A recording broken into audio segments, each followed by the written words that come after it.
Hello, on the screen is a summary of what I will go over in this video. Make sure to watch to the end so you don't miss anything.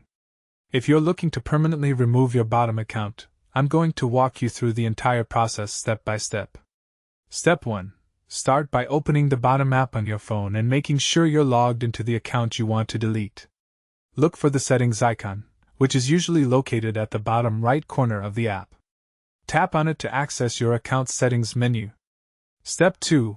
Once you're in settings, scroll down until you find the option that says Account or Account Settings. This is where all your personal profile information is stored.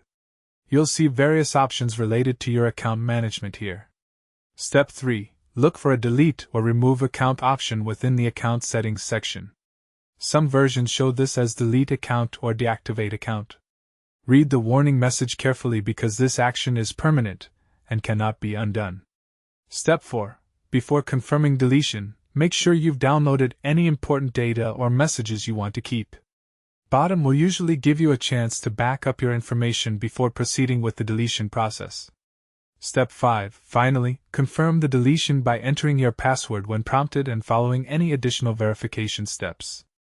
After confirmation, your account will be completely removed from BOTIM's servers within a few days.